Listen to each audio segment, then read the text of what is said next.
amigos do Jefa, estamos aqui hoje para mais um estudo e o tema da nossa palestra de hoje é Brilhe Vossa Luz. Quem vai expor essa palestra para a gente é a Angélica Guedes, daqui do Jefa mesmo. Antes disso, leremos uma mensagem e após isso faremos uma prece. A mensagem que eu vou ler hoje é Façamos Nossa Luz, do livro Caminho, Verdade e Vida. Assim, resplandeça a vossa luz diante dos homens. Jesus, Mateus, capítulo 5, versículo 16. Ante a glória dos mundos envolvidos, das esferas sublimes que povoam o universo, o estreito campo em que nos agitamos, na costa planetária, é limitado círculo de ação. Se o problema, no entanto, fosse apenas o de espaço, nada teríamos a lamentar. A casa de pequena e humilde, iluminada de sol e alegria, é paraíso de felicidade. A angústia de nosso plano procede da sombra. A escuridão invade os caminhos em todas as direções. Trevas que nascem da ignorância, da maldade, da insensatez, envolvendo povos, instituições e pessoas. Nevoeiros que assaltam consciências, raciocínios e sentimentos. Em meio da grande noite, é necessário que acendamos a nossa luz. Sem isso, é impossível encontrar o caminho da libertação. Sem a irradiação brilhante do nosso próprio ser, não poderemos ser vistos com facilidade pelos mensageiros divinos que ajudam em nome do Altíssimo e nem auxiliaremos efetivamente a quem quer que seja. É indispensável organizar o santuário interior e iluminá-lo, a fim de que as trevas não nos dominem. É impossível marchar valendo-nos de luzes alheias. Toda vida, sem claridade que nos seja própria, padeceremos constante ameaça de queda. Os proprietários das lâmpadas acesas podem afastar-se de nós, convocados pelos montes de elevação que ainda não merecemos. Vale-te, pois, dos luzeiros do caminho, aplica o pavio da boa vontade ao óleo do serviço e da humildade e acende o teu achote para a jornada. Agradece ao que te ilumina por uma hora, por alguns dias ou por muitos anos, mas não olvides tua candeia, se não desejares resvalar nos princípios da estrada longa. O problema fundamental da redenção, meu amigo, não se resume a palavras faladas ou escritas. É muito fácil pronunciar belos discursos e prestar excelentes informações, guardando embora a cegueira nos próprios olhos. Nossa necessidade básica é de luz própria, de esclarecimento íntimo, de autoeducação, de conversão substancial do eu ao reino de Deus. Pode falar maravilhosamente acerca da vida, argumentar com brilho sobre a fé, ensinar valores da crença, comer o pão da consolação, exaltar a paz, recolher as folhas do bem, aproveitar os frutos da generosidade alheia, conquistar a coroa efêmera do louvor fácil, amontoar títulos diversos que exornem a personalidade em trânsito pelos vales do mundo. Tudo isso, em verdade, pode fazer o espírito que se demora indefinidamente em certos ângulos da estrada. Todavia, avançar sem luz é impossível. Bom, agora vamos fazer a nossa prece.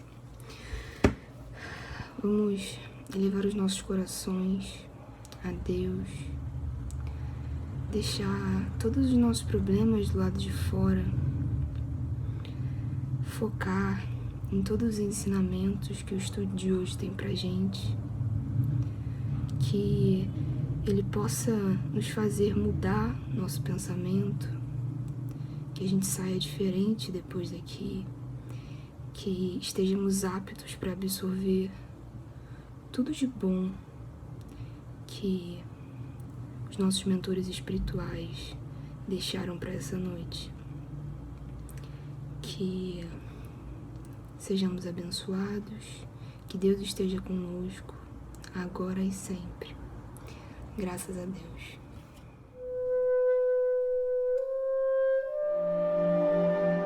Olá, meus irmãos.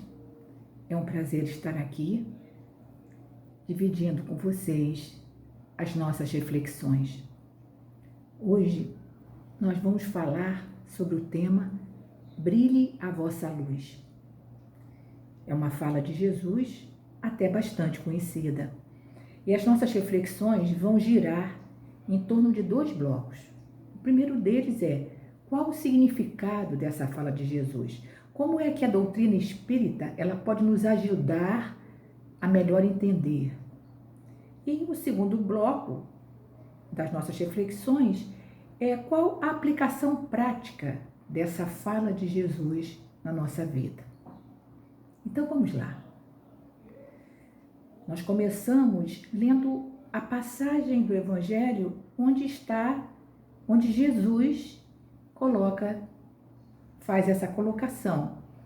Ela está citada em Mateus, no capítulo 5, no versículo 13 a 16, e também está em Marcos e em Lucas, mas nós vamos tomar como base Mateus.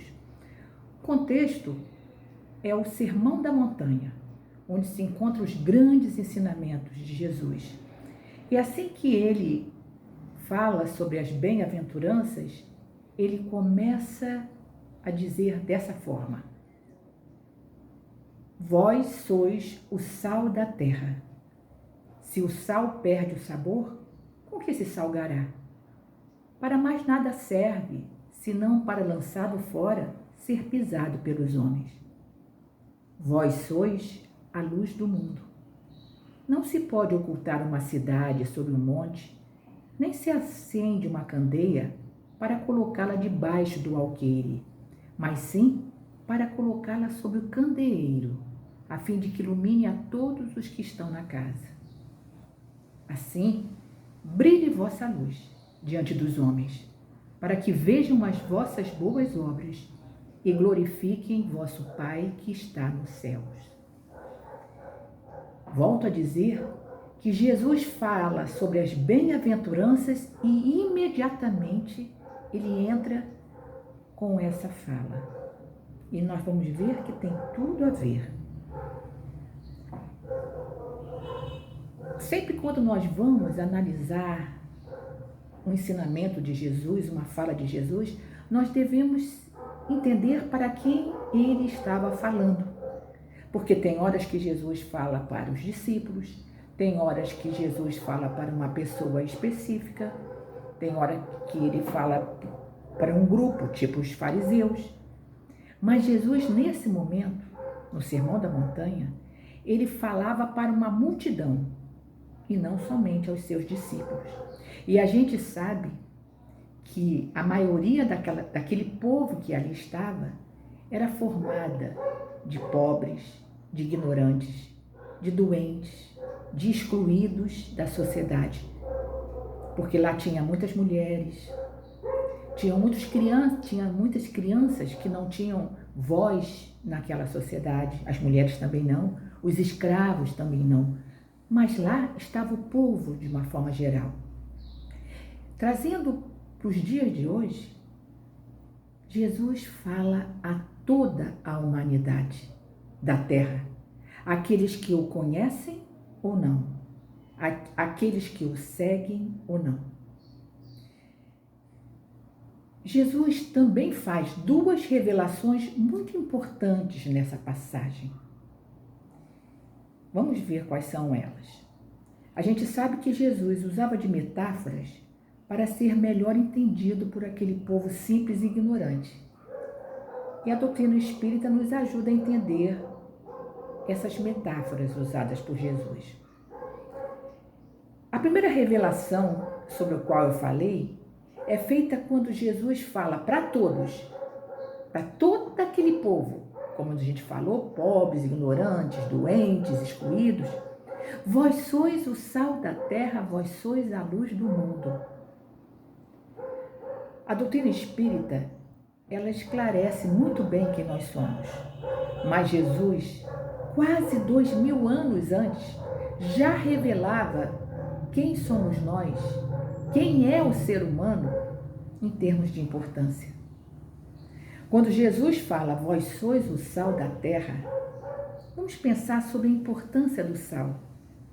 O sal transforma o sabor dos alimentos. O sal faz a diferença. Se ele perde o sabor, ele perde a finalidade. Quando o sal perde o sabor, para mais nada serve. Quando Jesus fala, vós sois a luz do mundo, a gente precisa analisar muito bem o significado de luz na Bíblia. Luz é contraste natural com treva. Treva simboliza na Bíblia o mal e a luz simboliza o bem, a bondade, a justiça. Um dos livros do Novo Testamento, que é a primeira carta de João, no seu capítulo 1, versículo 5, é falado: Deus é luz, nele não há trevas. Então veja, Deus não é uma luz, Deus é a luz. Não há trevas, não há mal. Deus é o bem personificado. Personificado em termos, né? Porque a gente não pode personificar Deus. Essa metáfora também a gente pode entender trazendo, né? Aliás, indo para aquela época, para a gente entender a necessidade e a importância da luz. Porque o mundo era extremamente escuro naquela época. Então vamos imaginar a importância da luz naqueles tempos. A necessidade de se possuir uma candeia, que era um instrumento que eles usavam, que o povo usava para iluminar. E a importância de se tê-la sempre à mão. Então a luz transmite toda a importância e todo o valor do ser humano. Jesus queria passar para aquelas pessoas o quanto eles tinham valor, o quanto eram importantes, todos, independente das condições de cada um. E quando ele fala luz do mundo, ele aumenta essa importância, esse valor. Mas muita gente pode estar se perguntando agora, será que nós temos mesmo essa luz? Será que todos temos essa luz? Aquele pedófilo, aquele corrupto, aquele malfeitor, aquele criminoso? Que luz é essa que nós temos? E por que nós temos essa luz? Emmanuel, no livro Fonte Viva, no capítulo 30, intitulado Educa, ele fala: o Espírito traz consigo o gene da divindade. Por que ele fala isso? Simplesmente porque nós somos filhos de Deus. Por sermos filhos de Deus, a gente tem o gene da divindade. Porque Deus criou tudo, mas o ser humano tem algo a mais do que as demais criações. Lá no primeiro livro do Antigo Testamento, chamado Gênesis, é dito que o homem foi criado à imagem e semelhança de Deus. Então, se Deus é luz, como nós vimos, nós, como seus filhos, nós trazemos a luz de Deus dentro de nós. É por isso que Emmanuel, nesse mesmo livro Fonte Viva, que foi psicografado por Chico Xavier, ele fala: Deus está em nós quanto estamos em Deus. Todos nós trazemos Deus no nosso interior. Então Jesus fala do valor, da importância, da grandeza do ser humano. Essa foi a primeira revelação. A gente não pensa muito sobre isso. Poucos têm consciência desse valor, dessa importância. Tanto é que muitos admiram os anjos e santos como criaturas especiais. Mas a doutrina espírita, ela nos esclarece. Eles foram criados iguais a nós e se construíram assim. E nós vamos chegar lá. E só depende do nosso trabalho.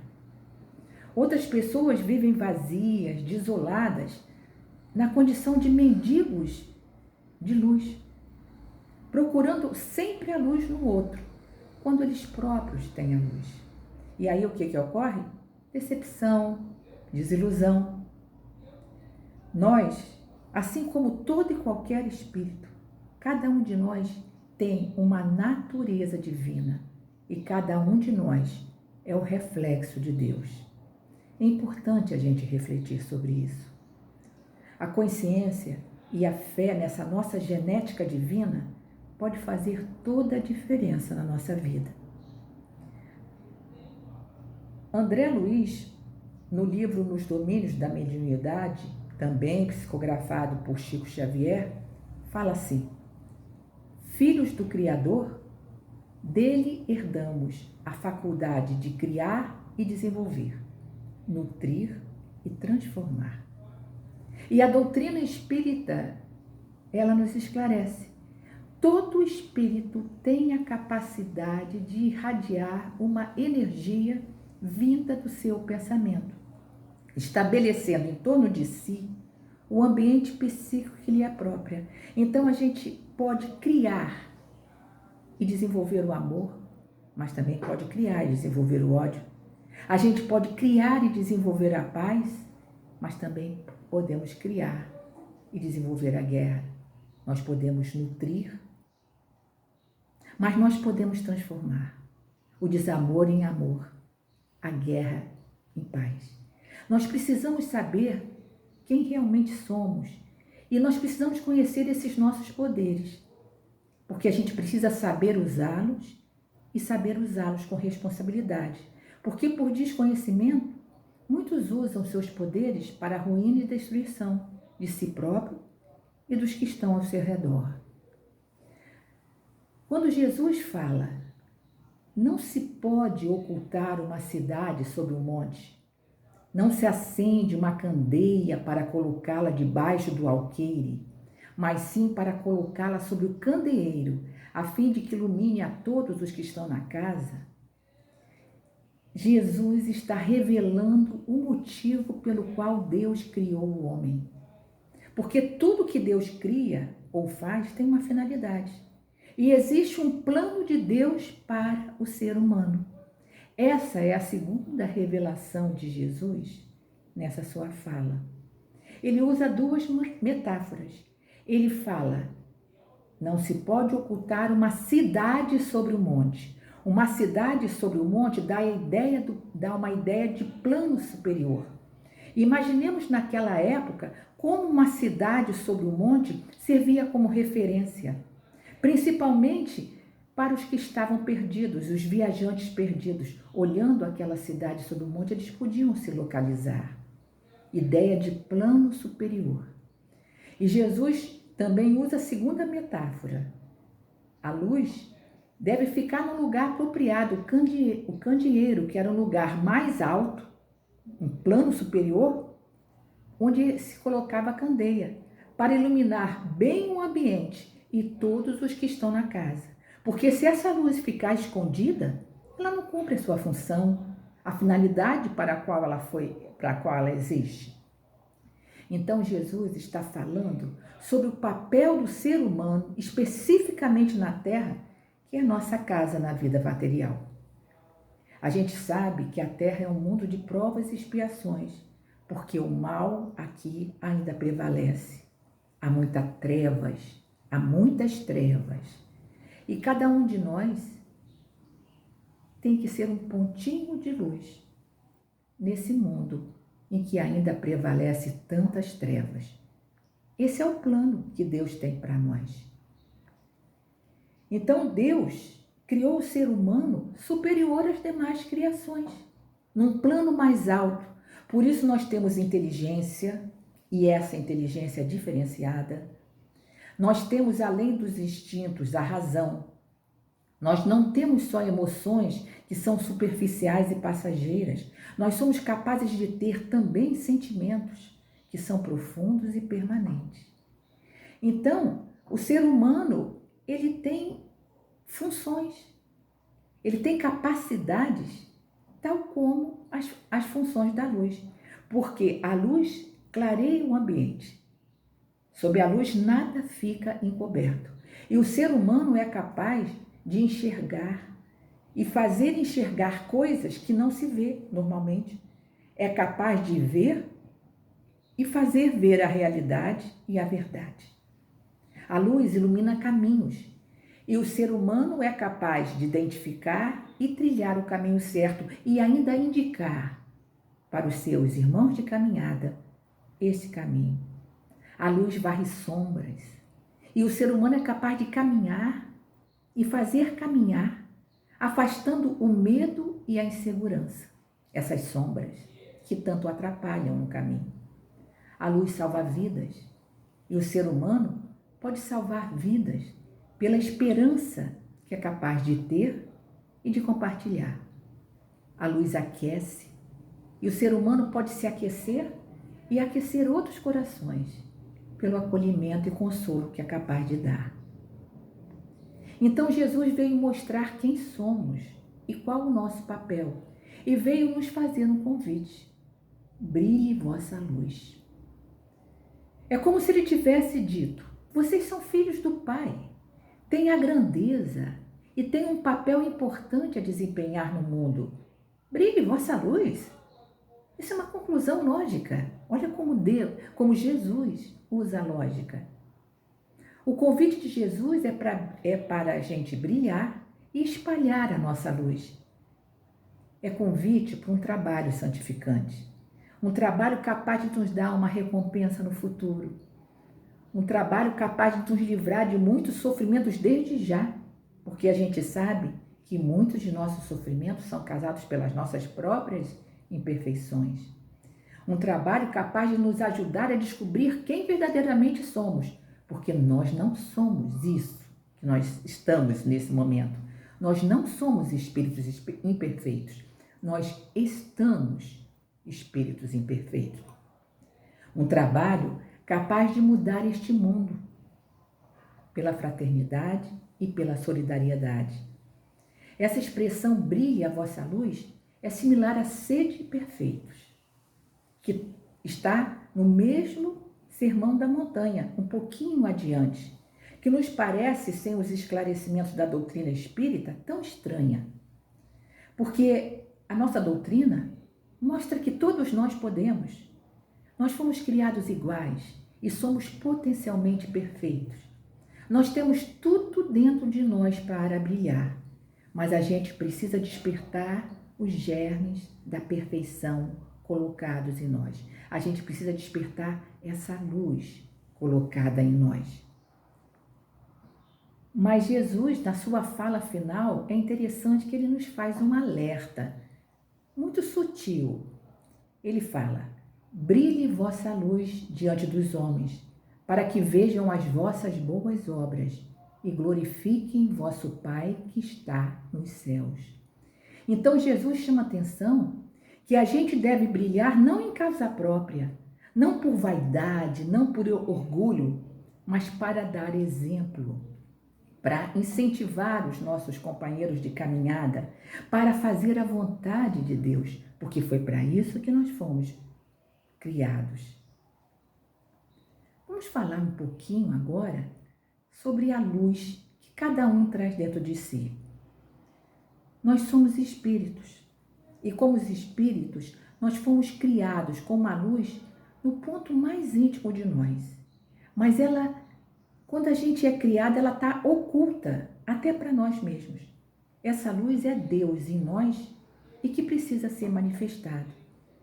E a doutrina espírita nos diz o seguinte: a luminosidade é propriedade do espírito, porque a luz que nós temos é proporcional à nossa evolução e nosso progresso. E essa luz ela está oculta inicialmente porque a ignorância e as imperfeições morais a encobrem. E a nossa doutrina também explica que quanto mais ignorância e mais imperfeições, mais denso é o perispírito, esse corpo espiritual, esse revestimento que encobre o espírito. Então essa luz fica oculta. Agora, à medida que essas imperfeições vão saindo, que a ignorância vai sendo afastada, tudo, esse perispírito vai ficando mais sutil e mais a luz do espírito se reflete para o exterior. Então a intensidade de luz que reflete é proporcional ao grau de pureza do espírito. E quanto mais pureza, mais intensa é a luz que se emana.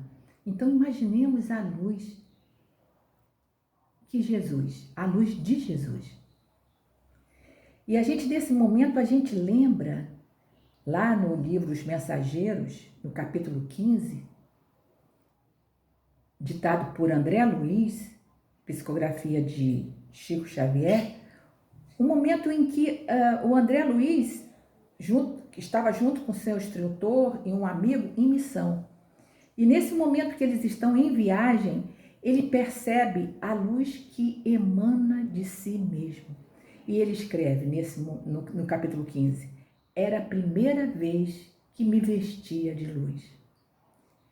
Essa luz mostra toda a evolução de André Luiz. No livro anterior, Nosso Lar, a gente acompanha toda a saga de André Luiz, desde o seu desencarne, todo o seu esforço. E nesse momento, no capítulo 15, no livro seguinte, Os Mensageiros, ele mostra a evolução, o esforço desse espírito para melhorar. Então, o espírito, a gente pode dizer que ele tem o poder de ser o seu próprio farol luminescente. E o espírito menos evoluído, como não tem luz, ele vive na obscuridade. Agora vamos ver a relação que tem entre evolução e iluminação espiritual. Nós fomos criados iguais, a gente já falou aqui, mas com tudo o que precisamos para nos tornarmos perfeitos. Nós temos uma inteligência infinita, um senso moral, uma vontade poderosa, a razão, a consciência, o germe do amor. Deus está em nós, porque Deus é inteligência e amor. E nós somos pontos de luz. Nós precisamos fazer brilhar a nossa luz. Evoluir é percorrer um caminho de iluminação espiritual. O processo de iluminação é como uma viagem que a gente faz em direção ao nosso interior mais profundo, para encontrar a luz que temos em nós. No final do caminho, Deus está ali nos esperando, mas Ele também está nesse caminho ao nosso lado, nos ajudando, nos amparando, tutelando o nosso progresso. Então, evoluir é se iluminar, é processo, é gradual, demanda tempo e demanda esforço. A gente sabe que o objetivo da encarnação é evoluir, progredir. E a gente pode também dizer, é nos iluminar, porque a vida nos educa para a nossa iluminação. Então, quando a gente fala em processo de iluminação, nós estamos falando em evolução, em progresso, em educação, em transformação moral, em mudança íntima. Esse processo de transformação, de fato, ele começou muito lá atrás, quando a gente nem era espírito. Havia apenas um princípio inteligente transitando e vivenciando experiências, primeiro no reino mineral, depois no reino vegetal, depois no reino animal. E quando esse princípio inteligente já estava preparado, ele recebeu de Deus o gene da divindade. Esse é o momento divino da criação do espírito individualizado, entrada no reino nominal. E é assim que as criações e as criaturas saem da irracionalidade para a inteligência e da inteligência para a humanidade. E a partir da criação do espírito, inicia-se um novo ciclo, um novo processo de transformação, muito superior aos processos anteriores. É o ciclo da transformação moral ou da iluminação espiritual. E é por esse processo de iluminação que nós vamos sair do estágio de humanidade e vamos entrar na angelitude, completando todo esse processo de transformação que liga e encadeia tudo o que existe. Então nós temos uma luz adormecida em nós e ao mesmo tempo nós somos atraídos para a luz. O Jung, que é um psiquiatra e um psicoterapeuta suíço do século XX, nos seus livros, ele diz que dentro da alma, desde os primórdios, há um desejo de luz e uma ânsia incontida para debelar as sombras. Nós estamos falando de luz e sombra internas, né? Então a gente vive no mundo material, no mundo de ilusão, mas ao mesmo tempo o ser humano está em busca da verdade, da realidade. É como se algo dissesse que tudo aqui não é verdadeiro. Então nós temos ciências, tais como a filosofia, que vivem procurando essa verdade. E essa busca é ditada por uma força interna, que é a nossa natureza divina, e também por uma força externa, que é a lei do progresso. Então nós temos a opção de viver na luz ou viver nas trevas. É uma opção relativa, porque a lei do progresso a gente pode retardar, mas não pode impedir. Mas muitos insistem em viver no meio do abuso, da insensatez, da tristeza, do prazer barato, do ódio, da revolta, das mentiras. Eles vivem presos nessa vida material, na vida ilusão, e tem tantas frustrações, tantos desencantos. A gente não foi feito para o mal. Essa deterioração do comportamento moral causa uma desarmonia interna, causa uma perturbação psicológica, causa desequilíbrios emocionais, que a gente somatiza e produz muitas doenças. Essas doenças acabam por comprometer o corpo, que é essencial no nosso processo de iluminação. Então é preciso que a gente rompa com esse círculo vicioso. Quando a gente entra no processo de iluminação, a gente conquista a paz e a harmonia interna. A gente conquista a ordem interior e a gente possibilita o progresso, porque nada progride na desordem. O progresso de iluminação, ele liberta da ignorância, da ilusão e produz o progresso. É o processo de salvação feito por nós mesmos. Então, Deus nos criou, nos deu a luz interior, nos deu um trabalho a fazer e deixou tudo por nossa conta? Não, a gente já viu que não. Deus não nos deixa sozinhos nunca. Ele cuida da humanidade e de nós individualmente. Desde Moisés, Deus enviou profetas fazendo revelações sobre a verdade. E Jesus foi o maior dos profetas. Jesus, como profeta, fez revelações muito importantes. Ele nos mostrou Deus como o verdadeiro Pai bondoso. Ele nos falou sobre o reino de Deus. Ele nos falou sobre a vida futura. Mas Jesus foi mais que um profeta. Jesus entrou nas nossas vidas.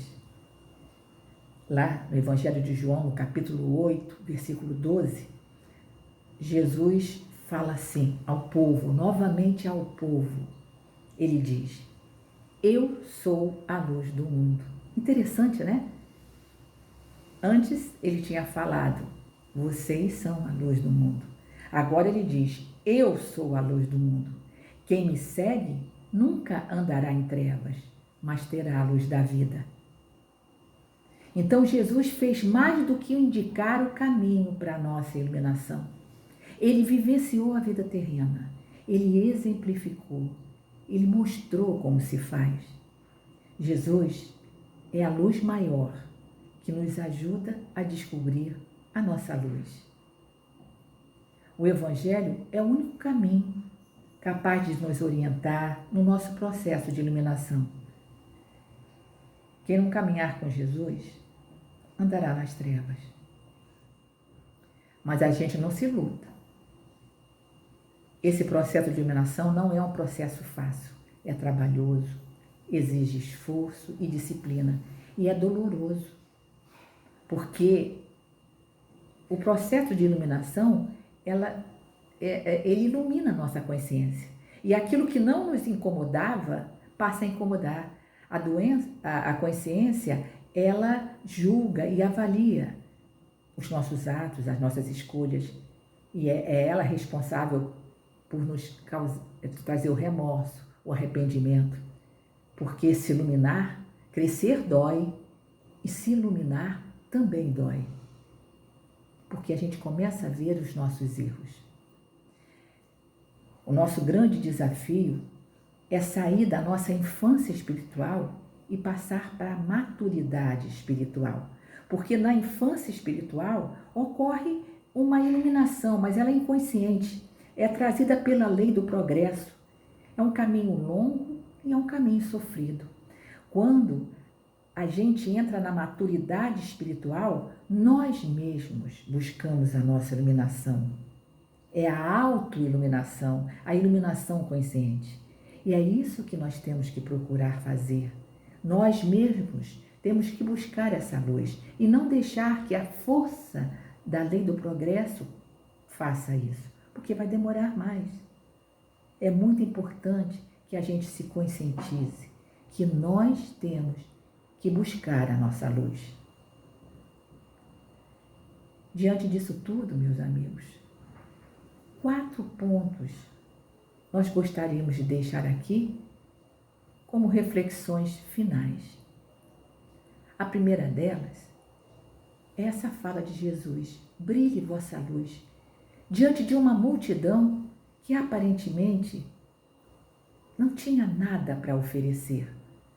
Mas Jesus teve um olhar especial para aquele povo, como ele tem para nós. É um olhar que enxerga além da aparência física, além da cultura, além da condição social, além da condição espiritual.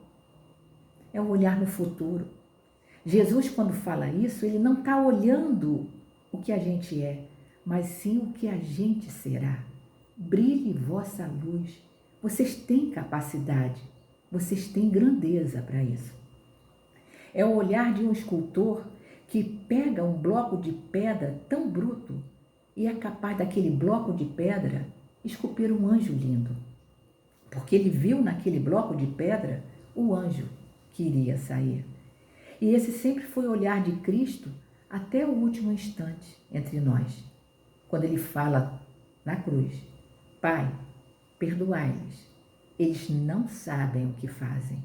Eles ainda não sabem o que fazem. É o exemplo desse olhar que Jesus nos deixou.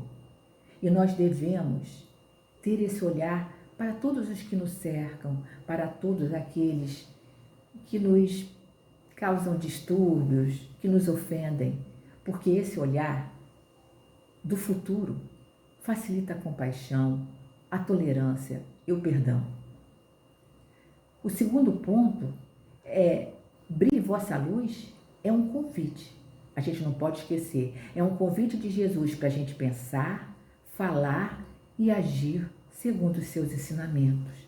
É um convite para a gente viver verdadeiramente nele, para que ele possa viver em nós e nos ajudar a encontrar a nossa luz. O terceiro ponto é que Jesus espalhou luz na terra durante o tempo que ficou aqui, principalmente pelos seus exemplos. E é isso que ele espera de nós. É isso que ele espera de seus discípulos, que a gente continue o seu trabalho, muito mais pelos exemplos do que somente pelas palavras. E, finalmente, a gente termina a nossa reflexão como Emmanuel faz numa mensagem de abertura do livro Vinha de Luz, que tem esse nome: Brilhe vossa luz. Emmanuel fala, ele termina a mensagem assim: brilhe a vossa luz, proclamou o Mestre. Procuremos brilhar, repetimos nós. É isso, meus irmãos. Procuremos brilhar. Muito obrigada. Que a paz de Cristo fique conosco. Deus nosso Pai, Jesus, querido irmão, companheiro e conselheiro de todas as horas, queremos agradecer mais uma vez pela oportunidade de ouvir as reflexões trazidas na noite de hoje. Que possamos aprender um pouco desses ensinos aqui trazidos. Vos agradecemos, Senhor, não só por essa oportunidade, mas por tantas outras oportunidades que muitas das vezes nem nos damos conta. Agradecidos pelo pão de cada dia, pelo teto que nos cobre, pela bênção da reencarnação, a bênção da família, pelo ar que respiramos, enfim, por tantas dádivas deixadas para nós desfrutarmos. E vos pedimos que esta paz que sentimos neste momento possa ser estendida a todos aqueles irmãos nossos em humanidade, principalmente, Senhor, aqueles que estão em aflição, tanto do corpo quanto do espírito. Envolve, Senhor, os nossos irmãos em humanidade e que possamos, a cada dia mais, galgar um degrau a mais para chegarmos perto de Ti. Se conosco mais uma vez e permanece em nossos corações, nos fortalecendo para que possamos continuar nossa jornada. Que assim seja. Graças a Deus.